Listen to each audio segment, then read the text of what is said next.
America. Conservative isn't just a word. It's a movement, a way of life, a set of values that emphasizes our right to life, liberty, and the pursuit of happiness. Liberty and freedom have to be more than just words. The Conservative Roundtable discusses the conservative movement at the local, state, and national level. Here's your host, Ralph Lorigo, chairman of the Erie County Conservative Party on 1270 The Patriot. Good morning, everyone.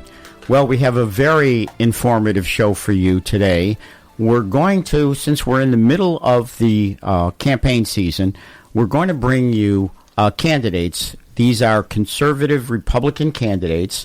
We're going to start today with the town of Amherst candidates. The first hour, we'll talk about Hamburg candidates. The second hour, and we'll continue on with candidates that you need to know. You need to know their background, you need to vote, and you need to tell your neighbors. So today we're going to start, as I said, with the town of Amherst. Now, Amherst is one of the largest towns, if not the largest town, actually, in the state. But we now have Bob Davis, who is the chairman, Republican chairman in the town of Amherst. Bob was the county Republican chairman. Bob was always a great organizational guy, and he's put together an excellent team this year to take on the 5-0 Democrats in the town of Amherst. So we need to put our voice in that town. So, Bob, tell us who you brought today and how you brought these people into the process. Thank you, Chairman. Well, we had a process started in January, where I actually ran an ad in the Amherst Bee newspaper. I mean, the Republican Party in Amherst has not won a race in 12 years. Right. The Democrats have controlled the town board unanimously for 8 years, and we know what's happened there, and I'm sure our candidates will talk about that today. So we ran an ad reaching out to the community saying, wanted. It was a picture of Uncle Sam pointing his finger and said, wanted. People with common sense thinking. That's what we need in Amherst, because it's been a disaster under the one-party rule the Democrats have had. Well, I had 19 people respond, and these weren't people that were members of the Republican committee. These weren't people that had political experience. These were citizens, taxpayers. That's pretty amazing, but that's very telling about people who feel there needs to be a change there in Amherst. I think it's exactly what happened. And I think people were frankly fed up with what's been going on, and 19 people. Well, once I got those responses, I met with each and every one of them individually. And then we put together a committee. It was called SAC, Strategic Advisory Cabinet. And it was a group of business leaders, community leaders, some people with political experience that sat down, and we wound up interviewing 15 people. And I'll tell you what, 15 people that were real concerned about the future of Amherst, and people that said, I'll run. Well, we interviewed all of those people, and we narrowed it down to the three that are with me today. Dan Gagliardo, a successful small businessman in Amherst, is running for supervisor. John Trabert, 27-year veteran of the Amherst Police Department. I would suggest that he knows Amherst pretty well. Yep. And Mary Dormer, who's an adjunct professor and an associate registrar at a local university, who has 5 kids that she raised in Amherst. They all went through the youth sports program, so she knew a lot of people. Obviously, she knows Amherst very well. 3 people never had any political experience whatsoever. They came from the community because they were concerned about the future of Amherst and the direction that the all one-party Democratic rule has put upon us. And they stepped up, and then we went through an endorsement process, 126 members of our committee, and they overwhelmingly endorsed these 3 people. That's our ticket. It's Gagliardo, Trabert, Dormer. I want to take a step back, though, and let people understand how a party operates in the town, for example, of Amherst. So we have committee races, we have committeemen. So how many districts do you have in Amherst? We have 63 election districts at Amherst, all about the same size. And we have 2 committee members per district. So you're allowed 2 committee members for every district in a town, right? Correct. That's the way it is statewide. Okay, so 63 districts, Did you have 126 people when you walked in to become the chairman of Amherst? The Republican Party, unfortunately, Ralph, over the last 10 years, maybe even more than that, really hasn't functioned. It was dysfunctional. And that's why the Democrats took control. You know, part of the situation, too, was the town of Amherst has changed. We're a very diverse community. Yes. You know, the University of Buffalo Yes. is the result of that.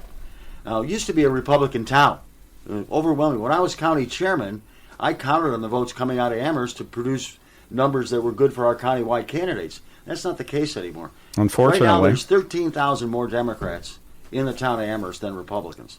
There's 34,000 Democrats, 23,000 Republicans, 21,000 people that are blank. They don't affiliate with either party. Almost as many as the Republican Party has. And so one of our missions with these candidates is to go out and talk to those people that are unaffiliated. And by the way, also talking to Democrats that are not happy with the direction of this community. Oh, I'm sure there are a lot of them. But again, if someone wants to get involved, they could become a committeeman. They could seek out the chair of either the Republican or hopefully the Conservative Party and, you know, become a committee person and get involved. People need to do that, don't they? They need to do that. And when I started, we were about 72 members of our committee out of 126. Wow. Since the first of the year, Ralph, we've recruited more than 126 total now. I've got a waiting list to get on the Amherst Republican Committee. And a lot of it is because of guys like Dan, who's been out knocking on 11,000 doors in our community. People are saying, hey, the Republican Party is alive and well in Amherst, and I better get involved. And that's what's happened. We have a waiting list to get on our committee. And by the way, anybody out there who's listening, please come see me. We got a Republican headquarters, full-time Republican headquarters on Maple and North Forest Road in Amherst. And so this is an excellent. People are excellent. walking in every day. This is an excellent headquarters. I've been there. So tell people exactly where it is and when it's open, when they can stop in. Thanks, Ralph. It's right on Maple Road at the corner of North Forest. There's a M&T Bank on the corner. There's a Pizza Works on the inside. It's a plaza. It's a little plaza. It's a little plaza. And we're open every day at 10 a.m. And we're, because we're winding it down now with less than 7 weeks to go, we'll be there till up to 8 o'clock at night. We've got phone banks. We need volunteers to man our phones to get our message out. You know, we got people coming in today that are going to go out door to door in our community on behalf of our slate of candidates.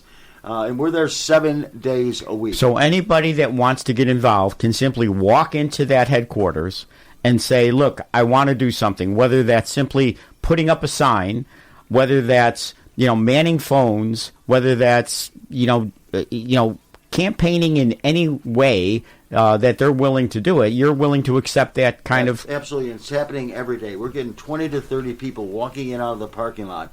In fact, Dan, I'm out of signs, Dan. We need some more Gagliardo signs. People are coming in and walking out with signs. And it's the same for Mary Dormer and John Traber. It's exciting. You can feel there's something in the air, Chairman. I've driven through Amherst. I see the signs everywhere. We obviously say signs don't vote, but those are people committed to the cause. Well, unlike our opponents that are putting their signs in the right-of-ways, our signs are going on people's front lawns. Those are people that are going to vote for Dan and Mary and John. The opponents, they're putting signs in the right-of-way because, frankly, if you lived in Amherst and your taxes went up 11.4% 2 days after the last election, would you put a Democrat sign on your front lawn? Not me. That's right. All right. So now you've brought the candidates here, and they're here today. So go ahead, Bob. Introduce. Well, let's start with Dan Gagliardo. I met Dan in late December, right before we placed the ad, and he called me. It was a Thursday morning. He went to our website, and he sent us a note, and I get a call from one of the gentlemen that oversaw our website. He said, there's a guy named Gagliardo that wants to talk to you, Bob. And I said, give me his number. So I called him, and Dan will tell the story. And we just got talking, and he said, I think I want to run for public office. I'm not happy with what's going on in Amherst. And I said, never ran before, never been involved in government. He's been a successful small business. I get it. So I talked to him for 10, 15 minutes. And I said, hey, tell you what, the way to get started is become a committeeman, just like we talked, Ralph. Yes. You got to get on the committee. Yep. Got to come meet the people that are involved with the Republican Party. And he said, okay, I'll do that. And I said, well, good, our meeting's tonight. And I'll let Dan tell the story after that. He shows up at the meeting, and the rest is history. He went through our SAC committee interview process, and then got the endorsement of our full committee. But, Dan is not a career politician, never was never involved in politics. He was a successful small businessman with his family here in Amherst, New York. And he's just like the other 15 that we interviewed and the 3 that we endorsed, concerned about our future. And I'll let Dan tell a little bit about himself. But the Republican Party is very proud of our entire slate, and we're extremely happy to have a guy like Dan Gagliardo that came from the private sector. He signed the front side of a paycheck. That's exactly what we're looking for. And Dan's going to be the next supervisor at Amherst. Dan? Thanks, Bob. Ralph, thank you for having us here. Thanks, I'm glad to have you here, Dan. Bob, it's a hard act to follow when Bob starts to talk, but it's been an amazing thing. I'm doing this today because we just need a change. So, first of all, Dan, give us a little bit of your background. Tell us, your business, what you've been involved in. Obviously, I'm aware of it, but I want the audience, the listening audience, to know that what you come from, what you built, what you were able to accomplish in the private sector, and how you want to bring that kind of accomplishment into what is the public sector. I had the opportunity early in life to work for government. I was appointed the director of environmental inspections for Niagara Falls when Jim Galley came in. And then I had the opportunity to work in corporate America, and I own Devolio's currently, and I sit on the board for Independent Health on the Finance and Audit Committee. I have a master's in public administration, and I also have a poli-sci degree, a bachelor degree. So politics is in my blood. Can't get away from it. And we were out one night, and I was with some friends, and we started talking about this, about politics, because I can't help but get on my soapbox and start talking about it. At the end of the night, my friend said to me, "You got to run." And I said, "Oh, why are we doing that? Let's not talk about that." I got involved because my mother always said, this is public service. Everybody needs to do public service, and this is the ultimate. I get it is a blood sport today, and that's unfortunate.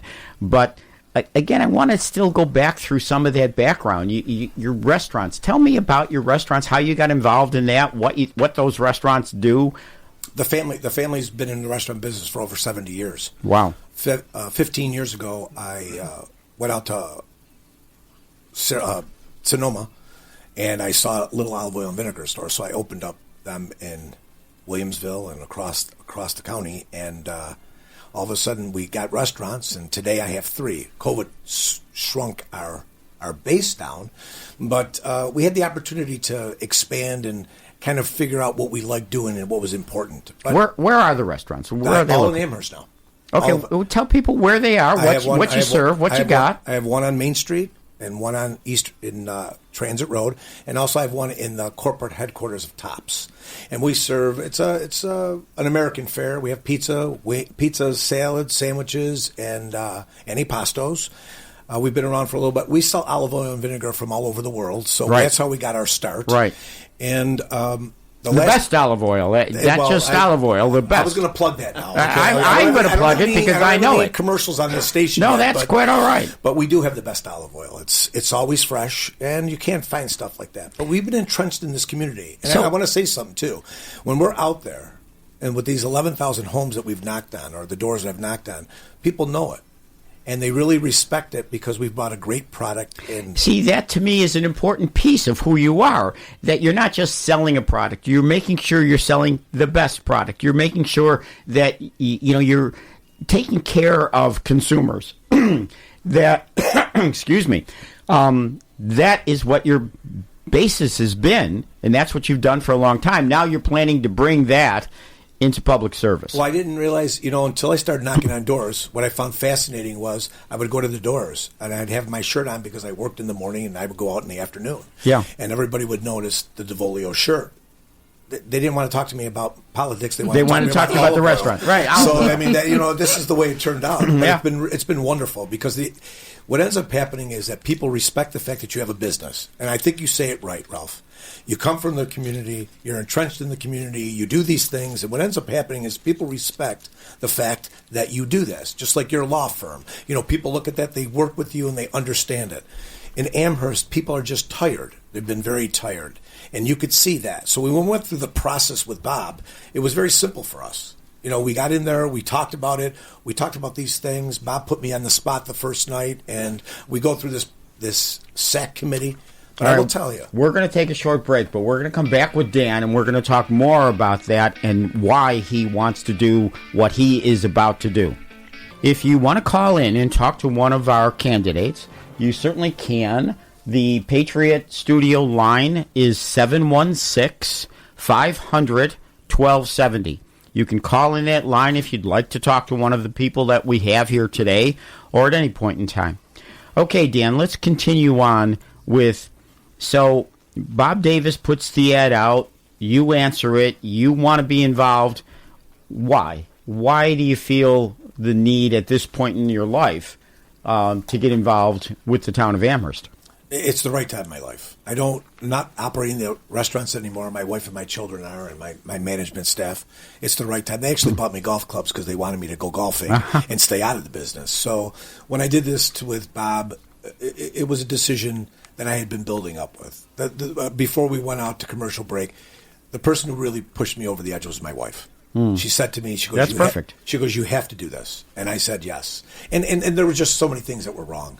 I mean, we don't have transparency, financial responsibility. We don't have respect for the residents. We don't have the public safety, public services, development, and most importantly, we had an 11.4% tax increase in 1 year, and just to make and not told till after the election. 2 days place. after the election, right? But it's add insult to injury here, 40.4% over 8 years. So now we've went over the cap. 5 of those 7 years, or 6 of those 7 years.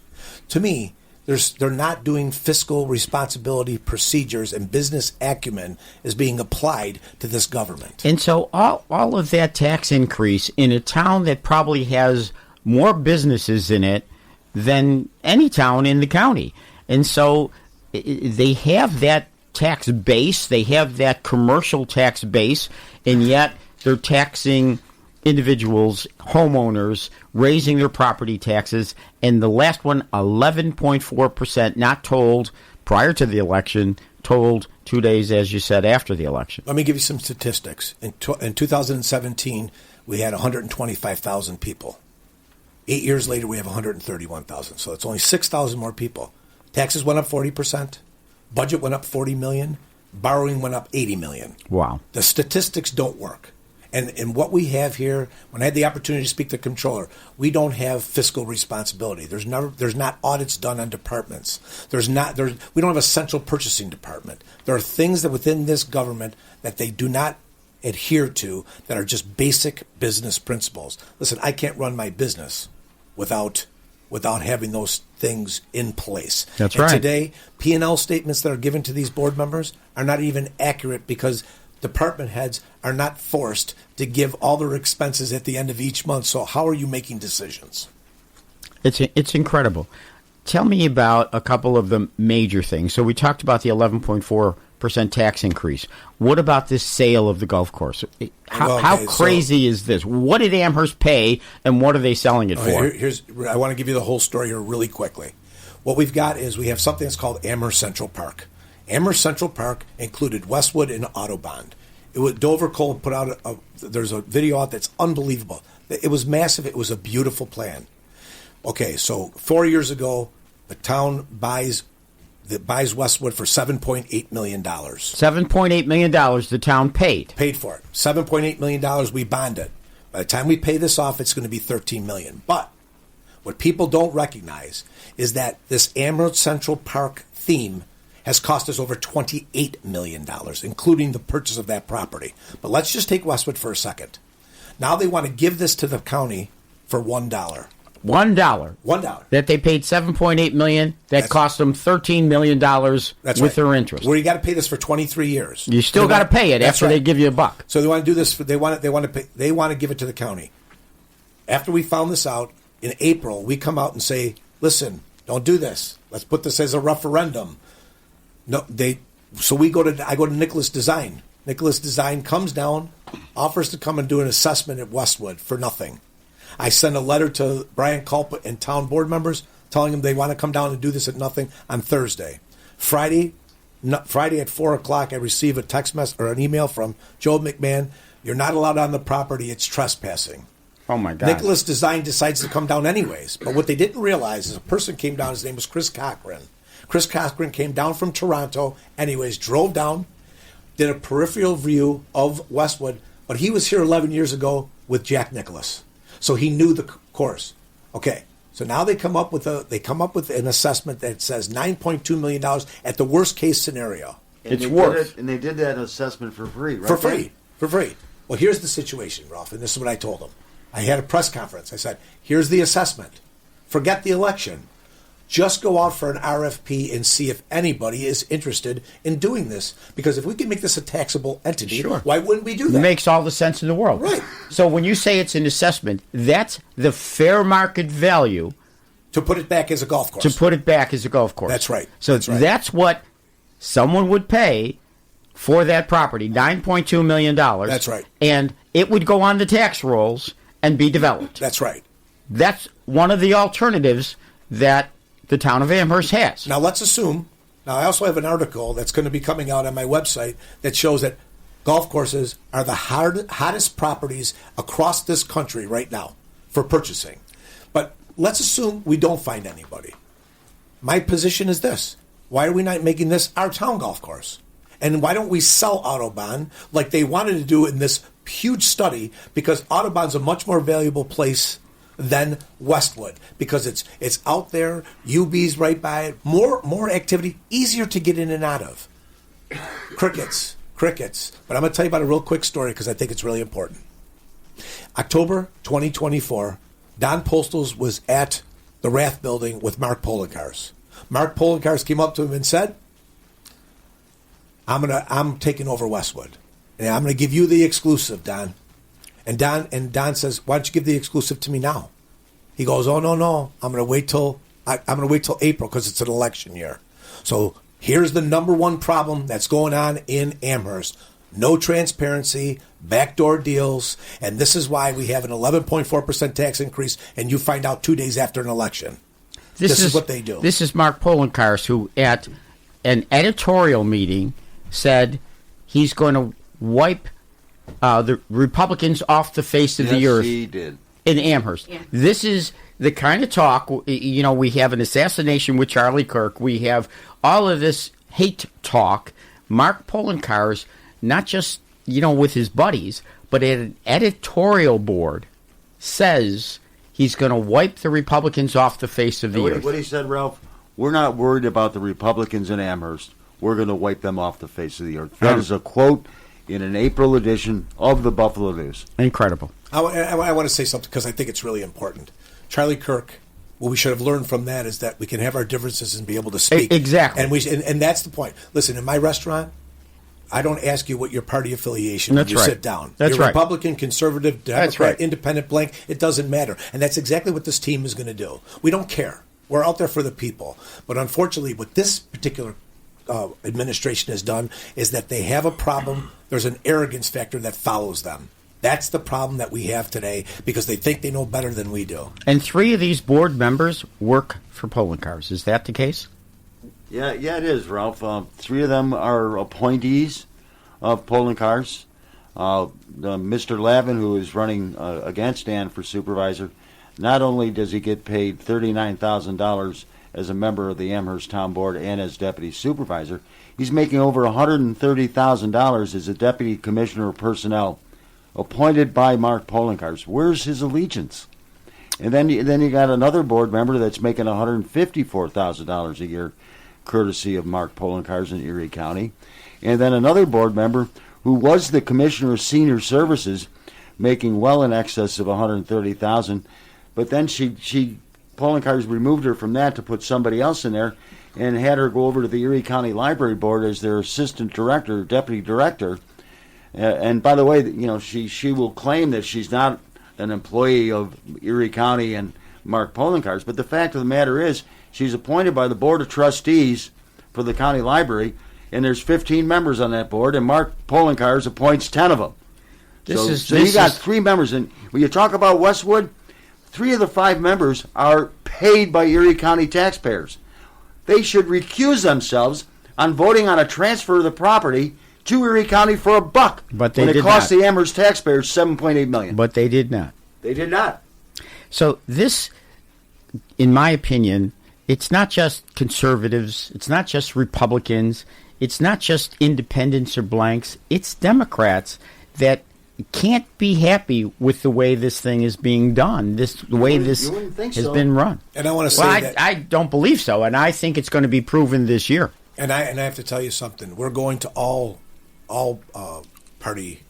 Well, that's what I want to talk about. You going door to door. Yes, and now we're going to blanks and Democrat. We're talking to everybody. Everybody is tired. It's not just one party anymore, and that's why we have this belief that we talk to the individual. And if this Charlie Kirk thing has meant anything to anybody, we have to listen.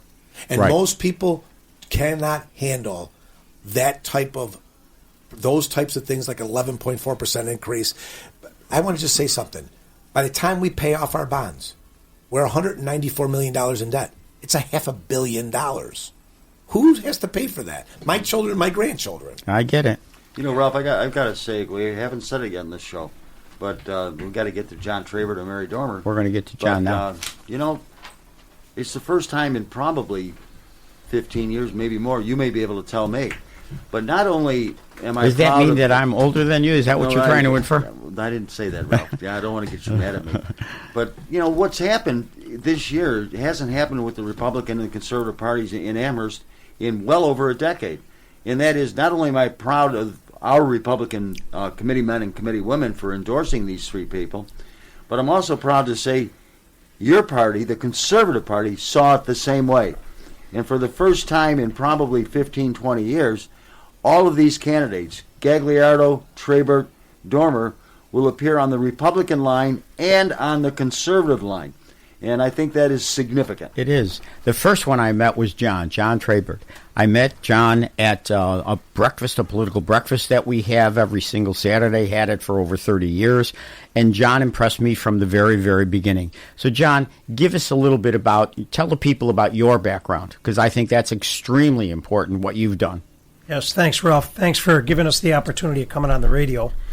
Ralph, I'm a lifelong resident of Amherst. I was born and raised in Agrittsville. I went to the Amherst schools. I've been married to my wife for 34 years. We had 4 children here that we raised in Amherst. They also went to the Amherst schools. I served in the United States Marine Corps Reserve for 10 years, from 1982 to 1992. And my career was in law enforcement. I was a policeman for 30 years. I had worked for the city of Buffalo for 3 years. And then I had the opportunity to come out to the town that I grew up in, and I worked in the town of Amherst for 27 years. And it was a great job. They provided a wonderful career for me, wonderful opportunity to serve the people. And I just want to say that I'm proud to be running for the Amherst Town Board with these two absolutely wonderfully qualified candidates. Well, first of all, I want to thank you, obviously, for your military service. 10 years? You spent 10 years in the Marine Corps? Yes. Wow. That's incredible, and I applaud you for it and thank you for it. And the police work, I mean, there again, I grew up thinking the police are our friends, the police are the ones who protect us, the police are the ones you can ask any question at any point in time. They'll help you, they'll direct you. That's where to go. Unfortunately, that's not what's out there today. Right, and it makes it very hard for law enforcement. Like you, I grew up with respect for authority. Yeah. You follow the rules. You do what you're told. The policeman tells you to move along, you move along. Well, that has deteriorated with a lot of different parts of our society, and it's very unfortunate. And in a way, I feel bad for a lot of the young people that are entering law enforcement, because it is a pretty challenging career these days. It is. And they do have a hard time recruiting people because of those challenges. Yeah, right. We obviously need the police. Like I said, I've always had great respect. So, look, we're going to get back to the why and what you want to accomplish in a second, but we're going to take a break at this point.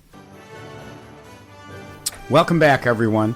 So we have our great candidates here today. We're talking with John Trabert. So, John, again, I applaud your background. Why did you get involved now in this part of it, the politics part of it? How did that happen?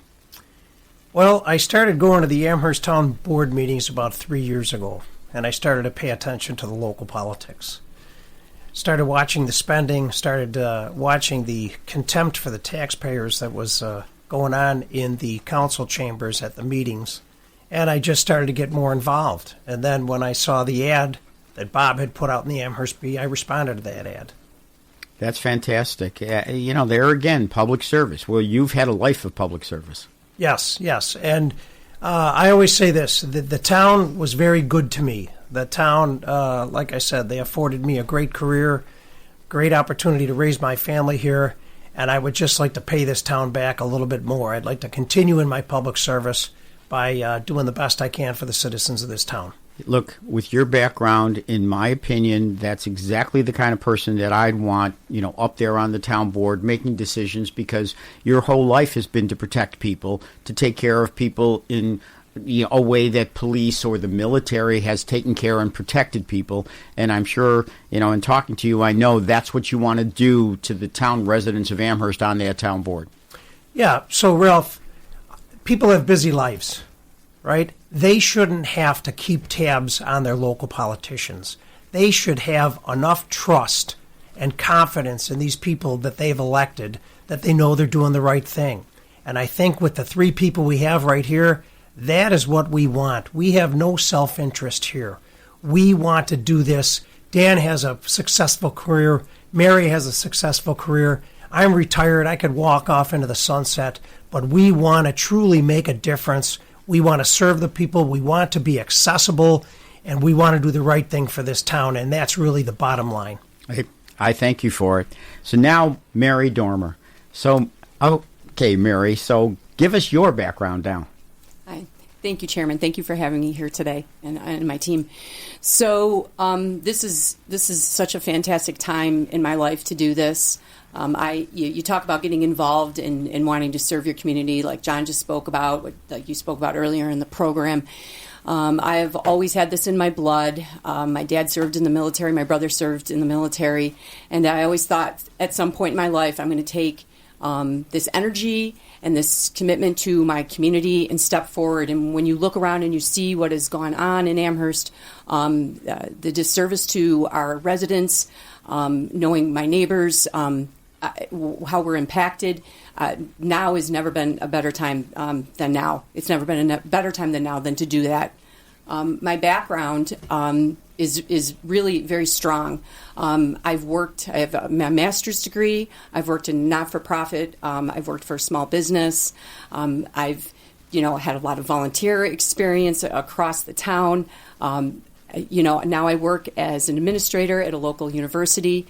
So I want to take all of this experience and knowledge that I have and really try to apply this to make life better for Amherst and our residents and represent their voices. So what was your degree in? I have a degree, my undergraduate degree is from University of Buffalo, Communications, wow. Public Relations, and my graduate degree is a Master of Science in Leadership and Innovation from Damon University with a specialization in higher ed. So perfect for, being a representative of the people. I mean, you've got Absolutely. An educational background, perfect for that, and your work experience is right there also. Absolutely, and I'm also an adjunct professor. And you're an adjunct professor at this point, right? Yep, that's correct. Right. Yes. That's fantastic. When we were off the microphone, I was going to introduce you as the softer side of this group, but you told me that you grew up with... Go ahead. Yes, I was one of 5 brothers. I grew up in a hockey rink, and, we learned the value of hard work. We learned the value of family. We learned the value of community, of faith. And these are principles that are extremely important to me. And these are the principles that my husband Brian and I used as we raised our 5 children in the town of Amherst. Charlie Kirk, in all of this that we've learned recently about marriage, family, how important those things are. And we're kind of losing that in our society today. So you were one of 7 kids? Exactly. Great yes, for your parents. We need that. And they were so excited because I was the first girl born. Oh, so yeah. you were the princess. So, yeah, my dad hit the ceiling when I was born. Oh, I can imagine. And you have 5 of your own? I do. We have 3 boys and 2 girls. That's fantastic. So then obviously you know what is important in life. And, to me, the Charlie Kirk thing has brought out in us that, to me, what's the most important thing and what we all have to realize, given this terrible tragedy, is family, faith, and friends. So those are the things I think are important. But let's get agree. to why you're in this race. Mm-hmm. Yes. So, like John, I started to pay a lot more attention. I started attending board meetings and paying attention closer during COVID, actually, and when things were like really intense. And when I would attend the board meetings, it was very obvious that our hardworking residents, our senior citizens, our veterans, they were not being extended the courtesy to express themselves and to get answers to the questions that they had. Being in the community, being in Amherst for almost 25 years, having raised our children, having been involved in Amherst youth sports and various other, groups across the town, I've met a lot of people who have expressed the frustration. And so at this point, there's never been a better time for me to step forward and do this. I've raised my children with my husband, like I mentioned, and now is the time for me to step into this ring and not just complain, but to do something and to affect a change. And I'm very excited about this opportunity. So what would be your primary goal? So I expect that you guys are going to get elected. I expect that these people, the residents of Amherst are going to realize what they've been through, what the cost has been, what Dan explained to us in terms of how they've spent these residents' money, Right. raised their taxes. Right. What do you want to accomplish when you first get there? The number one thing that we are going to do and that I'm going to focus on is getting taxes down. GTD. That's Gagliardo, Trabert, Dormer. And that is I love it. Our campaign motto. So that's the first thing we're going to do. And we have a model that we have formulated, and it's called 10-5-0. So we're going to immediately go in and reduce excess spending by 10%, which is going to allow us to reduce taxes by 5%. And then we're going to freeze spending, 0% bonding, unless we're in a situation where we would have to do that in an emergency. But we are going to use our business acumen, the business acumen that Dan brings to the table, the impressive background of John, and my knowledge, my experience to serve the people of Amherst and get this done. So let's talk about the golf course a little bit. Tell me what you feel there. They're taking advantage of people. If they bought it for $7.8 million, they're going to sell it for $1. Absolutely They right. didn't look at the alternatives of putting it on the on the tax roll. Yeah, it's Tell me very- what you feel about that. Well, I feel that the town of Amherst, our residents, such a disservice has happened here. And we are out there every day informing people, enlightening people of what has happened, knocking on doors and explaining the numbers. This is such a waste of our taxpayer dollars. For us to hand this over for $1 to the county does not put Amherst residents' interests first. Once we give this parcel of land away, and this is something that I've been saying many times every day since they announced this news, we will never get that back. This parcel of land is in the heart of Amherst. And, the county will say that they want to do all these things, but how do we know that we truly can believe that, right? So we need to hear what the Amherst residents want to do first. We need to hear from the voices of Amherst. To me, this is more about Mark Poloncarz wanting to embellish his legacy than it is about caring about the residents of Amherst or the residents of Erie County. Well, I would agree with you, and I find the timing on this to be very suspicious. For all of a sudden, out of nowhere, during an election year, they announced this grandiose idea, and we need to. What's the rush? Why can't we wait for the election? But obviously, putting the Amherst residents first is not their priority. So you've gone door to door. What do you hear from the residents of the town of Amherst? Well, again, going door to door, we are talking to everyone. Yes. Republicans, Democrats, blanks, independents, everyone. And what we are hearing and what we are seeing is it's incredible. People are ready for a change because we cannot accept this increase in taxes. 11.4% increase in taxes 2 days after an election is a travesty, and it's unacceptable, and the people of Amherst deserve better. There's no transparency on your Amherst board. It's solely all Democratic, one-party rule that never works out really well. Right. So, look, I applaud you for the fact that you're willing to do this. I applaud all three of you for the fact that you're willing to get involved. I'm grateful that the three of you are there with the conservative Republican endorsement and that you're willing to, live by those values and run Amherst by those same values. Ralph, I just want to say this. What's interesting is that not only do we have Westwood, we have Station 12, we have Boulevard Mall, we have Gun Club. There are so many projects that are out there and things that they have done that is making a difference. In what we can see. Westwood is an encapsulation of what they have done since they've been in office for 8 years. Backdoor, no transparency, fiscal misrepresentation, and bringing us more in debt for things that we just don't need. What's going on with the Boulevard Mall, Dan? What's happening there? Right now, what's the issue is when I talked to Doug Jamal, he's backing out, right? No, well, what's happening right now is when Doug Jamal bought that, what he did was the town called him up, came up with all these grand plans, wanted to do it together, but they wanted to keep the town wanted to keep the section where J.C. Penney's is and Firestone is.